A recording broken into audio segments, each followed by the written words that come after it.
Just recently, I saw you were actually invited to the White House from Kamala Harris, Yep. which is not just something that the average person gets invited to. I mean, that's pretty incredible. Yeah, it was interesting just to see what are they thinking about for the next year up until the election. And it was like an off the record conversation with some other content creators. It was super interesting. You know, I expected that I would show up and it would be basically like some kind of propaganda meeting. Here's 10 talking points. This is what we want you to kind of go out and repeat. And this is the message that we want. This is what we think will be useful for the upcoming election. It was super informal. Just ask her whatever you're curious about. And it was really interesting to see how the vice president's office operates. I didn't come away with any talking points, but it was a super interesting experience. So it's confidential though? Well, you know, off the record has a specific meaning, which real journalists would be able to define much more clearly. But it's basically, I can kind of talk in general about their perspective, but the idea, I think, is that you don't quote specific things. Not that there was anything that would be mind-blowingly controversial anyway. So the Super Bowl was not a setup between Taylor Swift and Biden? You know, it didn't come up, but I feel like if we had had 10 more minutes with her, it was imminently about to be asked, and then she would have had to answer it, yeah. How do they reach out to you to begin with? Email. Really? What was the email like? So a lot of people may not know that the Biden-Harris administration have digital teams where usually it would just be like, we have a print journalism liaison team and like a corporate media liaison team. They actually have a digital. So they have people both in the president's office and the VP's office that just work with digital content creators. And they send out information or offer people for interviews. I interviewed the Secretary of Transportation, Pete Buttigieg, a little while ago. So they helped to set that up. So they already knew me to some degree. So they said, for the State of the Union, do you want to come out and do this? And I said, sure, that sounds interesting. So what were the general talking points? Well, it was whatever we wanted to ask about. So really? what I was interested in talking, there was no agenda. What I asked about was, what's the perspective of the administration as we approach the election with regard to what's happening in Michigan with the uncommitted vote that's essentially saying, we're not voting Trump, but we're not thrilled with Joe Biden. I'm hearing from a lot of these people from the left who call me and they say, I'm not a Trump person, but I'm angry that Biden hasn't done enough on this or that, or I disagree with him. And I just wanted to know, how aware of this are they?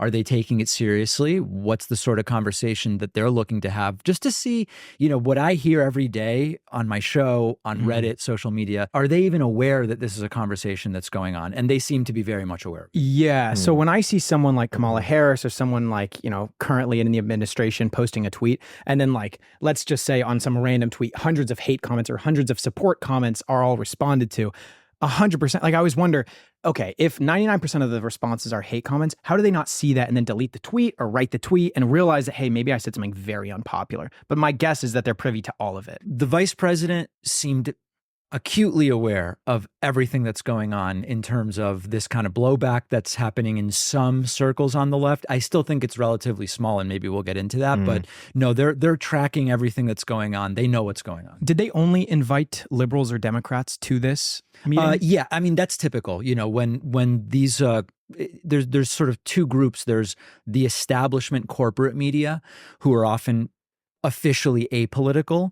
And then there's some of these other smaller off the record groups. And as far as I know, every administration essentially invites people that are generally on their side. Now, that being said, of the 10 people in the room, I'd say half or more of the questions were at least to some degree adversarial or pointed. So there was no litmus test as far as you can ask about anything you want. But I think generally Democratic administrations invite people that are more or less on the left, and same with Republican. It would be interesting to have a lot of adversaries there. Yeah, I think to invite it would. people from a wide spectrum and just see what people are saying if they're trying to gauge the response, especially on social media. Yeah, I was asked if would I have gone to something like this if Trump were president, because doesn't it legitimize someone that I don't think is legit? I would go and I would ask my questions. I mean, sure, I don't think I'm endorsing anyone in particular if I just go and get to ask any questions I want to ask. I would have absolutely accepted that under Trump. If you could ask Trump one question right now, what would it be? How afraid is he, and how seriously is he taking the trouble that he's in? Because there are really mixed reports about it. You know, I think normal people, if you had hundreds of millions of dollars you had to come up with, facing 91 felony counts and 4 criminal trials, where effectively you're talking about what is a life sentence, right? I mean, he's obese, doesn't exercise, eats a terrible diet, and is almost 80 years old. Statistically speaking, anything other than a very, very light sentence could be a life sentence for him. How afraid are you? I am not exaggerating when I say I would need to be medicated for anxiety if I was in his position.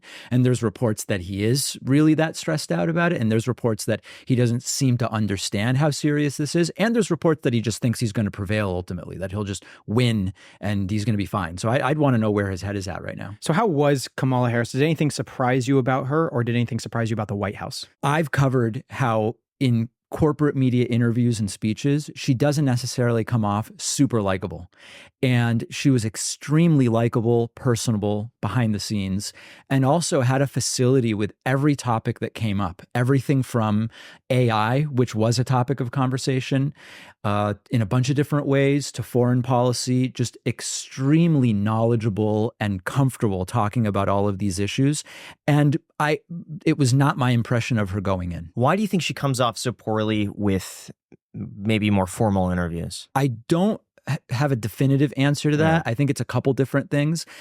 There's so many people around the president and the vice president that oftentimes, this is my opinion, obviously, the way they go into an interview is based on how they've been briefed and prepared. And for anything that's on the record, I think there's probably a feeling of higher stakes and maybe a more buttoned up tone or attitude that doesn't allow them to really be kind of like who they really are. I think there's a big difference between sitting in a room off the record with, 10 people like me and an NBC News interview or a speech that you're reading off of a teleprompter where every word is scripted and calculated. So I think naturally it's harder to come off as positively in a more formal setting. I think that's the big part of it. Do you know where Joe Biden was at the time of this meeting? My understanding is that this was the day of the State of the Union. So my understanding is that around the same time or a little earlier than my meeting with the VP, he was doing a luncheon with corporate media and then was just preparing for the State of the Union.